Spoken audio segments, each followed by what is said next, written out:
Boycott de certains produits, vandalisme sur des Tesla, tourisme en baisse, le retour de Donald Trump à la Maison-Blanche abîme le soft power américain.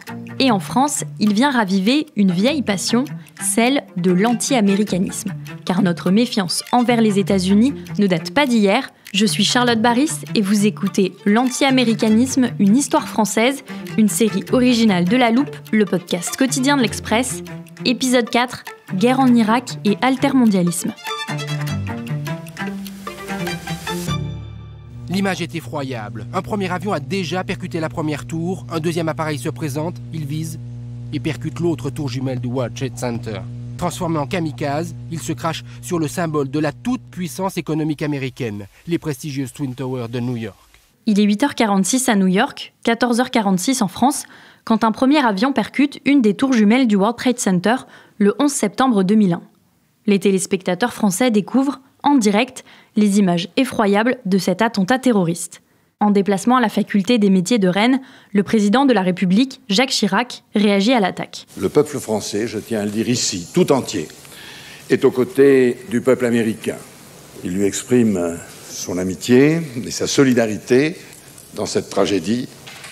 Voilà les raisons pour lesquelles je vous demande de bien vouloir m'excuser, étant obligé de rentrer immédiatement à Paris. Je vous remercie. Quelques jours plus tard, le président français se rend à New York. Il survole les ruines du World Trade Center en hélicoptère, dépose un bouquet tricolore en hommage aux victimes et prend la parole. Quand on voit ça, on a envie de pleurer. En imaginant l'ensemble des hommes, des femmes, peut-être des enfants, qui ont péri et que l'on ne retrouvera pas. Après ce drame, la France apporte tout son soutien à une Amérique meurtrie et à l'aune de ce rapprochement, notre pays semble presque avoir tourné la page de l'anti-américanisme.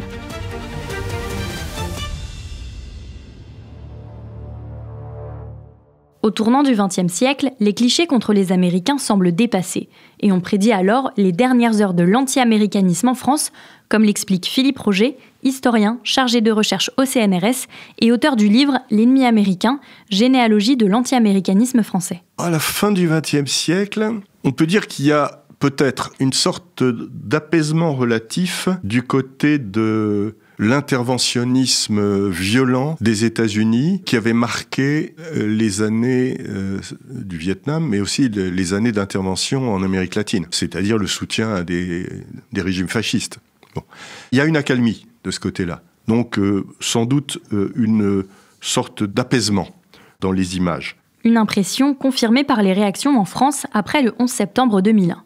Pourtant, la méfiance française pour les États-Unis est bien loin d'avoir disparu. Ce qui est net, c'est que nous avons beaucoup de sondages entre les années 1999 et 2002. Tous ces sondages arrivent au même résultat.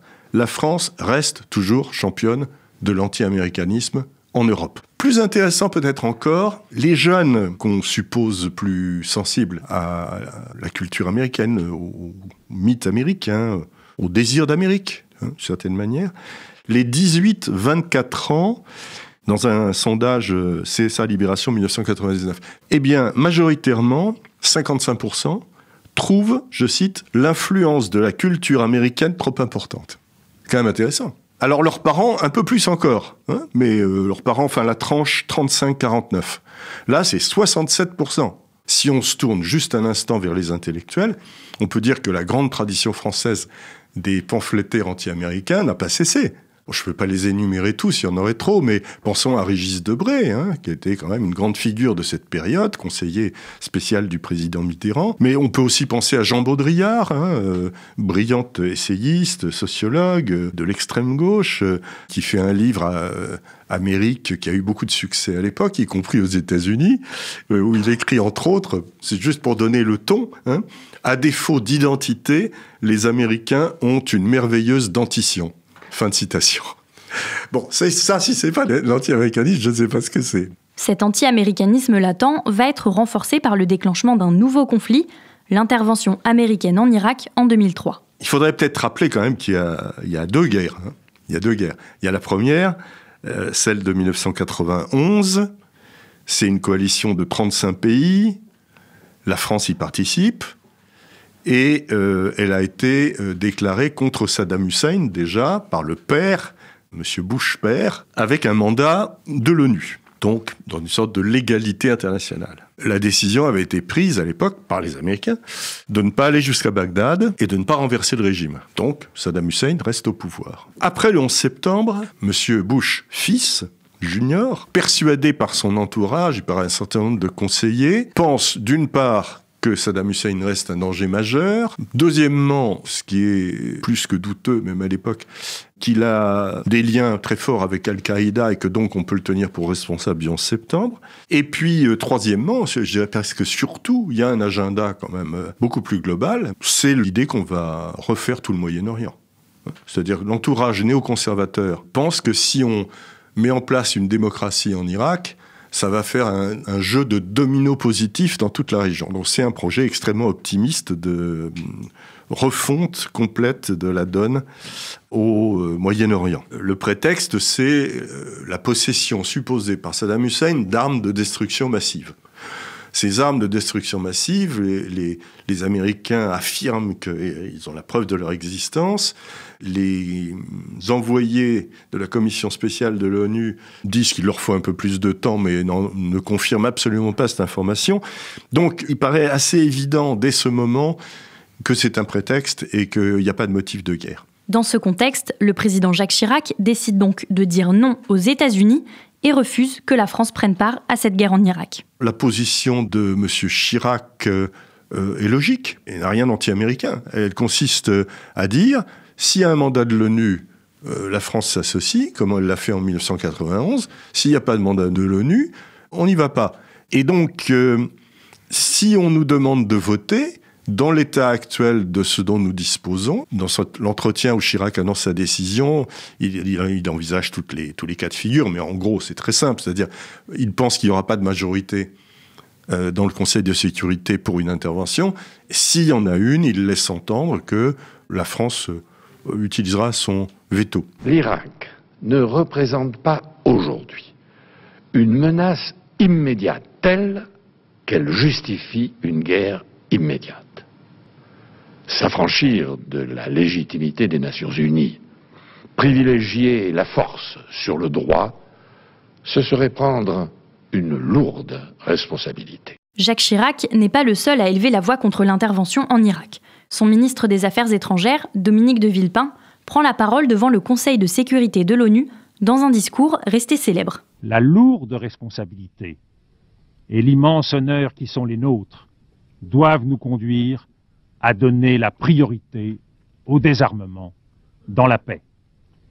Et c'est un vieux pays, la France d'un vieux continent comme le mien, l'Europe, qui vous le dit aujourd'hui, qui a connu les guerres, l'occupation, la barbarie, un pays qui n'oublie pas et qui sait tout ce qu'il doit aux combattants de la liberté venus d'Amérique et d'ailleurs, et qui pourtant n'a cessé de se tenir debout face à l'histoire et devant les hommes. Ces propos trouvent un écho au sein de la société française, car avec cette guerre, l'image des États-Unis va continuer à se dégrader. La décision de Bush, elle, a évidemment relancé cet anti-américanisme, mais que j'appelle politique et justifié, contre un interventionnisme violent. Il y a eu une unanimité à ce moment-là en France, comme on en avait rarement vu depuis peut-être la guerre de Cuba de 1898. C'est-à-dire, il n'y a pas une personne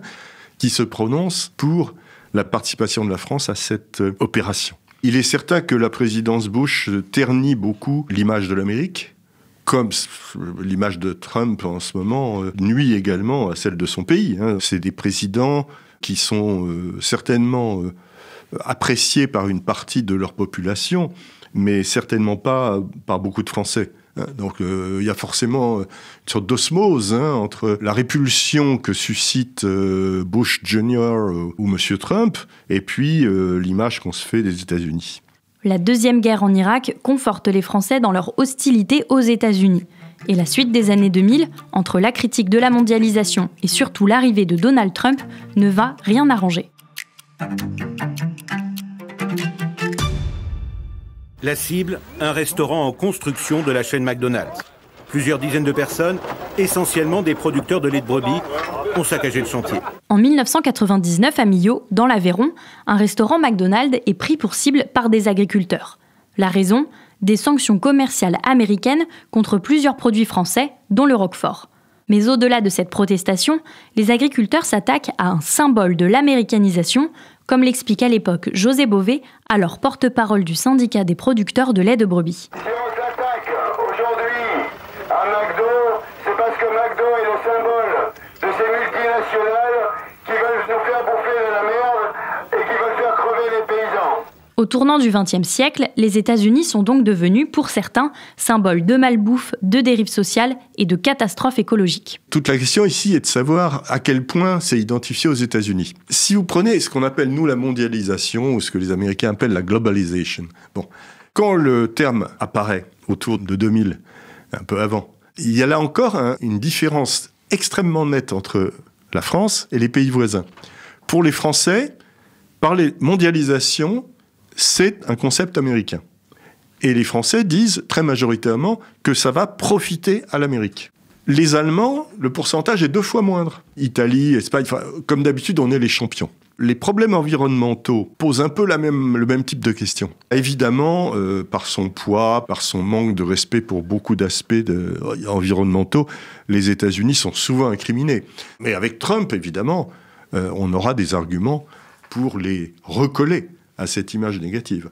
C'est-à-dire que les États-Unis seront mis en accusation avec Trump, puisque sortie de l'accord de Paris, etc. Donc, une liquidation complète des acquis avec les agences, toutes les agences fédérales de surveillance sont privées de financement. Le mouvement altermondialiste, qui s'oppose à la mondialisation libérale et à ses conséquences, ajoute donc une nouvelle couche d'anti-américanisme en France. Et Donald Trump n'envisage pas de lutter contre ces représentations négatives désormais très ancrées, car le nouveau président des États-Unis a complètement abandonné le soft power américain. Il y a eu là une sorte de processus accéléré d'abandon de ce qui était, pour les Américains, absolument essentiel dans leur diplomatie depuis la fin de l'isolationnisme des années 20. Dans la période isolationniste, les présidents américains se soucient fort peu de ce que nous pensons d'eux. À partir de Franklin Delano Roosevelt, ça change, parce que d'abord, l'Amérique a besoin de se projeter dans le monde pour combattre l'Allemagne nazie et le Japon, et elle a besoin aussi de le faire d'une manière qui soit comprise et soutenue par les pays belligérants ou neutres.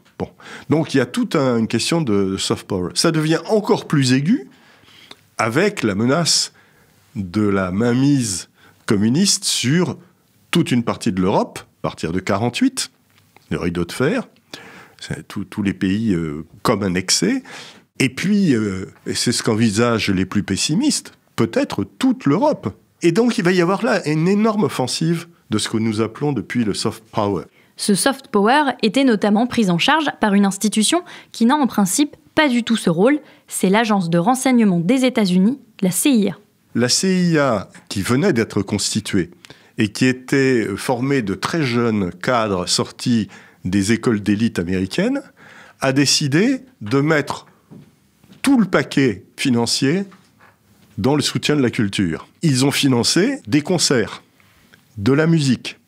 Quelle musique ? Pas spécialement de la musique américaine. Ils ont organisé un concert à Paris qui a eu un succès extraordinaire, avec essentiellement de la musique russe. Mais de la musique russe interdite ou pas jouée en URSS. Et puis, le chef-d'œuvre des chefs-d'œuvre, ils ont entièrement promu, ça c'est la partie la plus passionnante du dossier, la peinture, et en particulier l'expressionnisme abstrait américain, qui ensuite est devenu une chose absolument centrale dans le renouveau des arts. Pourquoi ? Parce que c'était abstrait, et que ça leur permettait de dire, vous voyez les croûtes qu'on produit là où il est interdit de faire des choses comme ça. Alors, toute l'après-guerre, ça a été des opérations massives sur le plan culturel pour contrecarrer la propagande des communistes. Ça continue avec la voix de l'Amérique. Tout à fait intéressant. Une des premières choses que fait M. Trump, arrivé au pouvoir, revenu au pouvoir, il supprime les fonds pour Voice of America.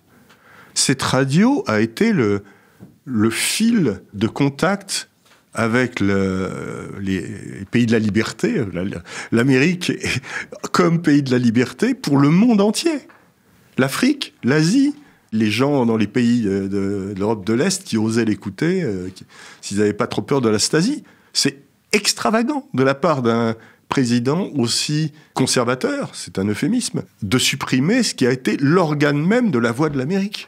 C'est ça qui se passe en ce moment. On a beaucoup de mal à se situer par rapport à cela, puisque la figure de Trump ne correspond à aucune des figures antérieures que nous avons adoré détester. Un abandon du soft power qui n'était pas aussi marqué lors du premier mandat de Donald Trump. Le premier mandat Trump, il n'avait rien eu de saisissant. L'anti-américanisme culturel continuait, mais dans le cas français, quand on a un président qui sort de l'ordinaire comme Obama, on est content, on est excité, puis après on se dit « Ah bon, c'est dommage, il n'en est pas sorti grand-chose ».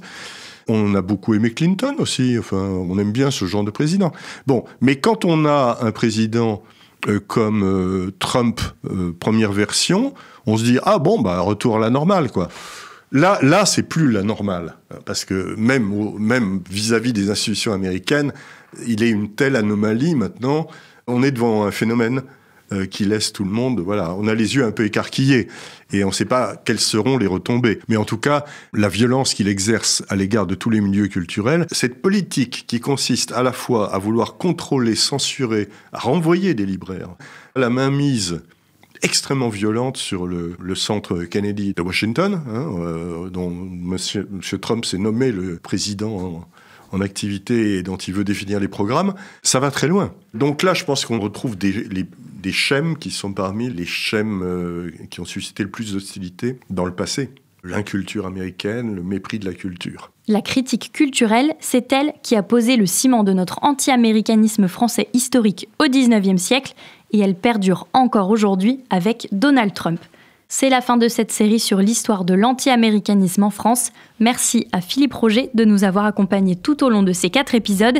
Si ces podcasts vous ont plu, pensez, chers auditeurs, à en parler autour de vous et à nous laisser des étoiles et des commentaires sur votre plateforme d'écoute favorite, par exemple Deezer ou Podcast Addict. L'anti-américanisme, une histoire française est une série originale de La Loupe, le podcast quotidien de l'Express, écrite par Solène Alifa et réalisée par Jules Cros avec Emeline Dudio. Et rendez-vous demain pour décrypter une actualité de la semaine.